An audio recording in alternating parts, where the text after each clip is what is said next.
अरे गुरुजी ने कहा था साइट इंजीनियर के इंटरव्यू की तैयारी कराएंगे। 2 वीडियो तो मैंने देख ली, जिससे साइड मेजरमेंट और ड्राइंग रीडिंग तो मैंने सीख ली। अब मटेरियल का नॉलेज कब देंगे?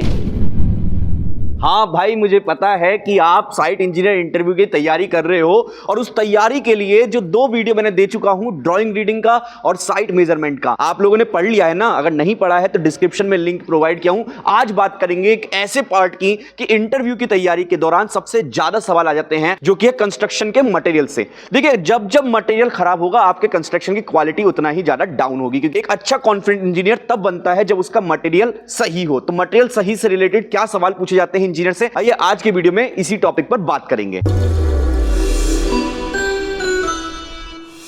देखो, मटेरियल की बात हो और सीमेंट की बात सबसे पहले ना हो, ऐसा हो नहीं सकता। और सीमेंट की बात होती है तो बहुत सारे सीमेंट मार्केट में अवेलेबल है, लेकिन सबसे ज्यादा जो सीमेंट यूज होता है वो है ऑर्डिनरी पोर्टलैंड सीमेंट यानी कि ओपीसी, और दूसरा पोज़ोलाना पोर्टलैंड सीमेंट यानी कि पीपीसी। ये सबसे ज्यादा यूज होने वाले कॉमन सीमेंट है। आइए इनसे रिलेटेड क्या सवाल पूछते हैं मैं दिखाता हूं अपनी स्क्रीन पर। देखिए, साइट इंजीनियर के इंटरव्यू में क्या सीमेंट से रिलेटेड सवाल पूछते हैं, तो सबसे पहले देखिए जानिए ओपीसी यानी कि ऑर्डिनरी पोर्टलैंड सीमेंट और पीपीसी यानी कि पोर्टलैंड पोज़ोलाना सीमेंट। देखिए, ओपीसी सीमेंट जो होता है ये रैपिड स्ट्रेंथ देता है, यानी कि जल्दी स्ट्रेंथ आपको चाहिए, जल्दी अपने कंस्ट्रक्शन वर्क की एक्टिविटी को कंप्लीट करना है, तो ओपीसी सीमेंट बेस्ट है उस चीज के लिए। अगर मैं पीपीसी की बात करूं, पोज़ोलाना पोर्टलैंड सीमेंट की, तो ये ड्यूरेबिलिटी बहुत ज्यादा लंबा देता है, यानी कि इसके प्रोजेक्ट ज्यादा लंबे टाइम तक चलते हैं और लोअर हीट जनरेशन होती है, यानी कि हीट ऑफ हाइड्रेशन इसमें लो होता है। देखिए, ऐसी जगह जहां पे आपको मास कंक्रीट करना है, ऐसी जगह जहां पे आपको जो है प्लास्टरिंग कवर करना है, जहां पे आपको क्यूरिंग ज्यादा दिन नहीं कर पा रहे हैं, आपको ब्रिक वर्क मशीनरी करना है, आपको ड्यूरेबिलिटी लंबी चाहिए अपने प्रोजेक्ट से, तो वहां पर आप पीपीसी सीमेंट का इस्तेमाल कर सकते हैं। ओपीसी जनरली हाई, मतलब आपको बहुत फास्ट जो है स्ट्रेंथ चाहिए, एकदम जल्दी स्ट्रेंथ मिल जाए आपको प्रोजेक्ट से, ये नीड है। एक टाइमलाइन डेडलाइन आपके पास में बहुत ज्यादा है, तो ऐसी जगह पर आप जो है ओपीसी सीमेंट का इस्तेमाल कर सकते हैं। देखिए, और भी बहुत चीजें जो आपको सीमेंट के बारे में जाननी चाहिए, जो इंटरव्यू में जनरली पूछ लेते हैं। देखिए, ऑन साइट स्टोरेज प्रोटोकॉल, जब भी आप कंस्ट्रक्शन साइट पर स्टोरेज करवाएं सीमेंट बैग्स का, तो ध्यान दें कि जो सीमेंट के नीचे आपका जो सरफेस है वो ग्राउंड नहीं होना चाहिए, वो एक वुडन प्लैंक्स होने चाहिए कुछ इस तरह के। वुडन प्लैंक्स की जो ऊंचाई है वो 150 mm से लेके 200 mm के ऊपर होनी चाहिए, यानी कि 6 इंच से लेके 8 इंच की दूरी यहां पर कवर होनी चाहिए।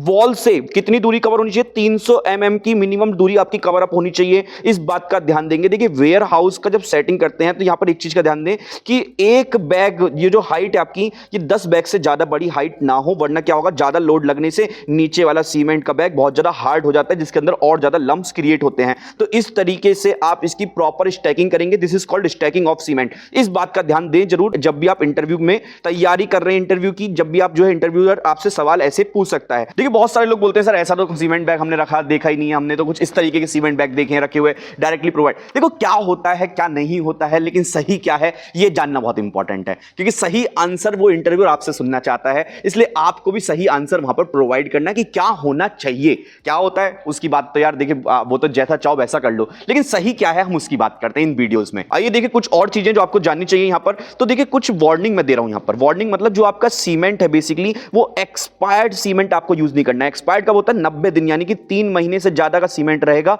तो एक्सपायर हो जाएगा। तो एक्सपायर में होता क्या है जनरली? एक्सपायर में ये होता है 20 से 30% जो स्ट्रेंथ है ना वो लूज कर देता है सीमेंट अपना। अगर सीमेंट 20 से 30% अपनी स्ट्रेंथ लूज कर देगा तो भैया ऐसे सीमेंट से हम स्ट्रेंथ नहीं अचीव कर सकते। तो ये सबसे बड़ी क्रिटिकल वार्निंग है जो आपको अवॉइड करनी है कंस्ट्रक्शन के दौरान। तो ये सवाल भी जनरली पूछ लेते हैं इंटरव्यूअर।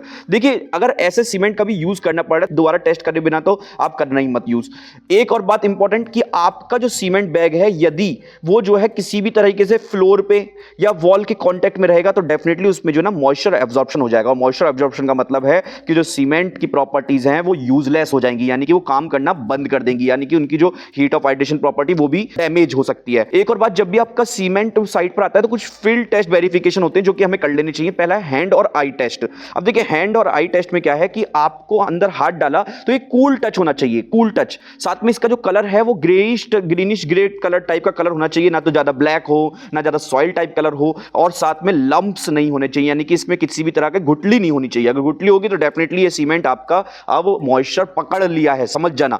फ्लोटिंग टेस्ट की अगर मैं बात करूं तो फ्लोट करवाना है पानी में इस तरीके से। देखिए, पानी की जो डेंसिटी होती है वो होती है 1000 kg पर मीटर क्यूब, और सीमेंट की डेंसिटी होती है 1440 केजी पर मीटर क्यूब। ये डूबेगा, ये तय है, लेकिन पहले कुछ मूवमेंट में फ्लोट करें, फ्लोट करने के बाद नीचे शिंकिंग हो, सीधे शिंकिंग ना हो जाए। अगर सीधे शिंकिंग हो रहा है तो इसका मतलब हाई लम्स यहां पर अवेलेबल है, इसलिए फ्लोटिंग टेस्ट भी आप जो है साइट पर परफॉर्म करा सकते हैं। देखिए एक सवाल इंटरव्यू कॉमन सा सवाल है जो जनरली पूछ लेते हैं, इनिशियल सेटिंग टाइम क्या होता है सीमेंट का, तो generally not less than 30 minute, 30 minute से कम तो नहीं होना चाहिए, जिसमें हम 30 मिनट से कम अगर होगा तो प्रॉपर्ली हम मिक्सिंग नहीं कर पाएंगे, ट्रांसपोर्ट नहीं कर पाएंगे, प्लेसिंग नहीं कर पाएंगे। जब हम प्रॉपर मिक्सिंग, ट्रांसपोर्ट, प्लेसिंग नहीं कर पाएंगे तो वहां पर सीमेंट जो है हार्ड होना चालू हो जाएगा। जब जैसे सीमेंट हार्ड होना चालू हुआ, this is the time of initial setting time, जब सीमेंट अपनी शेप ना बदले, यानी कि अब शेप नहीं बदल सकते आप सीमेंट की, आप उससे पहले कुछ भी शेप दे सकते हो उसका, लेकिन जैसे इनिशियल सेटिंग टाइम अचीव हुआ उसकी शेप आप कुछ भी चेंज नहीं कर पाएंगे। इसलिए initial setting time generally 30 minute से कम का नहीं होना चाहिए। देखिए कुछ और हैं, जब हम सीमेंट की बात करते हैं तो देखिए कुछ और भी ऐसे टाइप के मटेरियल हैं जिनमें हमें जो है जानना बहुत जरूरी है। जब हम साइट इंजीनियर के इंटरव्यू में जाएंगे तो ऐसे सवाल हमसे जनरली पूछ लेते हैं, लेकिन उससे पहले मैं आपको बता देता हूं, देखिए कंस्ट्रक्शन में चाहे साइट इंजीनियर हो, चाहे क्वांटिटी सर्वेयर हो, चाहे बिलिंग इंजीनियर जैसी जॉब पोस्ट हो, चाहे क्वालिटी इंजीनियर जैसी जॉब पोस्ट हो, चाहे प्रोक्योरमेंट जैसी जॉब पोस्ट हो, हर एक जॉब पोस्ट की तैयारी, हर एक जॉब पोस्ट की स्किल्स कवर की जाती है कंस्ट्रक्शन ट्रेनिंग कोर्स, जो कि सिविल गुरुजी की इन सभी ब्रांचेस में चल रहा है। कंस्ट्रक्शन ट्रेनिंग कोर्स में certified site engineer, certified billing engineer, post graduate program in quantity surveying, contract management, बड़ा पोर्टफोलियो सिविल गुरुजी का, जो आप सभी सिविल इंजीनियर्स की स्किल्स को आज एनहेंस कर पा रहा है। देखिए इतने सारे इंजीनियर्स जो दिख रहे हैं ना, ये सभी नाम वो इंजीनियर्स हैं जो आज अपनी जॉब अचीव कर पाए केवल एक चीज की बदौलत, वो है कंस्ट्रक्शन ट्रेनिंग कोर्स। 9111001234 पे कॉल करके आप मेरी काउंसलिंग टीम से बात करेंगे ना, तो आपकी आधा काम तो वहीं पे खत्म हो जाएगा, क्योंकि आपने अपने लिए पहला स्टेप बढ़ा दिया अपनी जॉब की जर्नी का। देखिए जॉब ढूंढने की जर्नी भी वैसी ही होनी चाहिए जिस तरीके से आप जॉब करते हैं। और देखिए डिस्क्रिप्शन में मैंने पूरा का पूरा सिलेबस लगा दिया है, डाउनलोड कर लेना जाकर डिस्क्रिप्शन में अंदर क्लिक करके। और भी टाइप के मटेरियल हैं जिनकी नॉलेज आपको होनी चाहिए। अब हम बात करेंगे स्टील बार की। तो देखिए सीमेंट के बाद जो अगला मेंबर आता है वो है हमारा स्टील बार। स्टील बार में एक बात का ध्यान दें कि जो स्टील बार है उसके अंदर जो FE 500D लिखा हुआ है, डी का मतलब होता है डिफॉर्म बार। ये जो बार इस तरीके से डिफॉर्म है ना, यानी कि इसके अंदर रिप्स और लग्स बने हुए हैं। देखिए रिप्स और लग ये क्या करते हैं, ये ना कंक्रीट के साथ में बॉन्डिंग बनाते हैं। तो कंक्रीट में बॉन्डिंग बनाने के लिए सबसे ज्यादा नीड होते हैं इन रिप्स और लग्स की।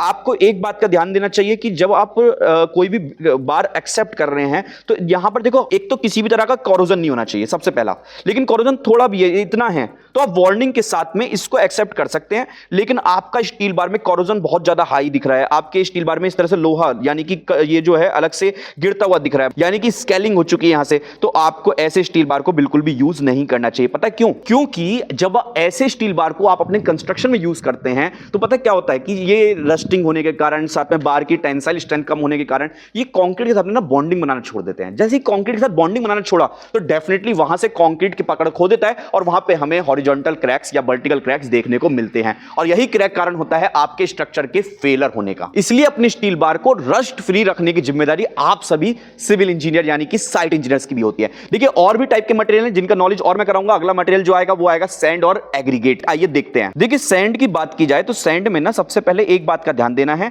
यदि सैंड में ज्यादा सॉइल यानी कि सिल्ट कंटेंट हुए, मिट्टी ज्यादा हुई, तो डेफिनेटली वो जहां पे बॉन्डिंग है ना वो नहीं बना पाता सीमेंट के साथ में। तो इसलिए यहां पर सिल्ट कंटेंट ज्यादा नहीं होना चाहिए। कितना ज्यादा नहीं होना चाहिए? 8% से लेस, यानी कि कम होना चाहिए सिल्ट कंटेंट, उसी को आप यूज करें। और वैसे तो कहा जाता है 6% से कम होगा तो और ज्यादा अच्छी बात होगी आपके सैंड के लिए। तो इसलिए सिल्ट कंटेंट जो है आप इसके लिए सिल्ट टेस्ट परफॉर्म कर सकते हैं, लेकिन इतना जानकारी रखिए कि सिल्ट कंटेंट आपके सैंड में अवेलेबल होता है जिसको आपको रिमूव करवाना है सैंड से। आप यहां पर एक बात का ध्यान दें, जब एग्रीगेट की बात करते हैं तो एग्रीगेट में 40 mm, 20 mm और 10 mm के एग्रीगेट्स यूज किए जाते हैं। अब देखिए 40 mm के एग्रीगेट बहुत बड़े साइज के एग्रीगेट होते हैं, 20 mm माइल्ड कह सकते हो, और 10 mm एग्रीगेट थोड़े से छोटे होते हैं। तो आपको कौन सा एग्रीगेट यूज करना चाहिए? तो देखो डिपेंड करता है ये आपके कहां पर आप एग्रीगेट प्रोवाइड कर रहे हैं। लेट अस से आप फुटिंग में प्रोवाइड कर रहे हैं तो फुटिंग में आप 20 mm डाउन एग्रीगेट इस्तेमाल कर सकते हैं, लेकिन यहीं पर आप बीम में प्रोवाइड करें तो बीम में रेनफोर्समेंट बहुत ज्यादा आएगा, आपका पास में रेनफोर्समेंट आएगा, तो बड़े साइज के एग्रीगेट अंदर नहीं जा पाते, इसलिए आपको यहां पर डाउन एग्रीगेट्स का इस्तेमाल करना चाहिए। अब देखिए पीसीसी मेंबर होगा, वहां रेनफोर्समेंट है ही नहीं, तो आप 40 mm डाउन एग्रीगेट यूज कर लो। तो ये टोटली डिपेंड कर रहा है रेनफोर्समेंट के ऊपर, जैसे ज्यादा रेनफोर्समेंट वैसा आपको सिचुएशन यहां पर देखनी पड़ेगी। और देखिए एक और इंपॉर्टेंट बात, वाइब्रेटर होता है। वाइब्रेटर का निडल वाइब्रेटर अलग अलग डाया के आते हैं, 25 mm का डाया का आएगा, 40 mm के डाया का वाइब्रेटर है, निडल वाइब्रेटर। तो कौन सा वाइब्रेटर कहां यूज करें? तो ध्यान दें, अगर कॉलम है तो 40 mm का यूज कर लो, कोई दिक्कत की बात नहीं है, लेकिन अगर बीम होगा तो भैया बीम में जो रेनफोर्समेंट है बहुत पास में है, इसलिए वहां पे 25 mm का निडल वाइब्रेटर यूज करिएगा।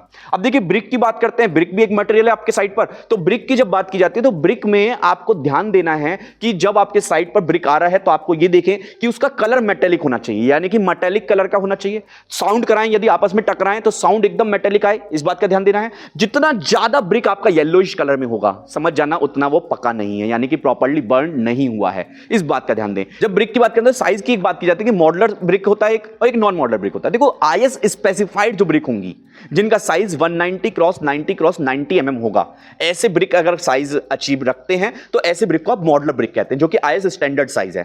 लेकिन इससे अलग कोई भी साइज, जैसे कि मान लो लोकल अवेलेबल है 225 क्रॉस 110 क्रॉस 80, तो ये ब्रिक आपका नॉन मॉडुलर ब्रिक की कैटेगरी में आएगा, यानी कि ये साइज जो है आईएस स्टैंडर्ड साइज नहीं है। हाँ, इसको यूज करने में कोई तकलीफ नहीं है, कोई बुराई नहीं है, बस ये नॉन मॉडुलर जो है साइज हो जाता है। मॉडुलर ब्रिक जो कि हम एक स्टैंडर्ड ब्रिक को अब मान लेते हैं। जनरली फ्लाई ऐश ब्रिक जो आती है, तो फ्लाई ऐश ब्रिक का जो साइज होता है वो 190 क्रॉस 90 mm का होता है, ये जनरली वे में होता है। लेकिन आप ये जो 190 क्रॉस 90 है ये आईएस स्टैंडर्ड साइज है।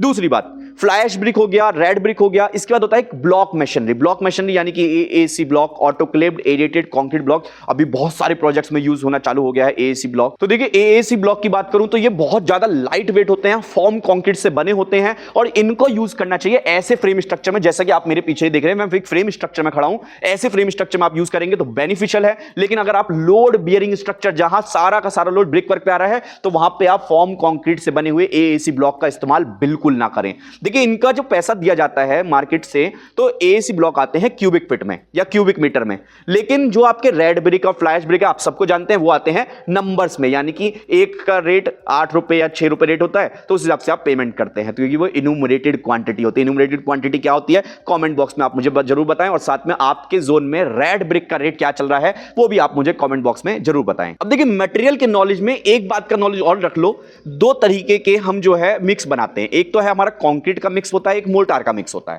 कंक्रीट के मिक्स की बात करते हैं तो आइए देखिए, कंक्रीट के जब मिक्स की बात करते हैं तो उसमें आप सीमेंट इस्तेमाल करेंगे, आप सैंड इस्तेमाल करेंगे, आप कोर्स एग्रीगेट इस्तेमाल करेंगे, प्रॉपर जो है रेशो में इस्तेमाल करेंगे, जो भी आप रेशो यूज कर रहे हैं कंस्ट्रक्शन साइट पर, जितनी स्ट्रेंथ आपको अचीव करनी है। लेटर से 1.5-3 का रेशो यूज किया तो 1 पार्ट सीमेंट, 1.5 पार्ट सैंड और 3 पार्ट एग्रीगेट यूज किया, इनको प्रॉपर्ली मिक्स करवाया, मिक्स करके जो बना अचीव हुआ, it is the final product of concrete. इसको यूज करते हैं आप structure member like footing, column, beam and so on में।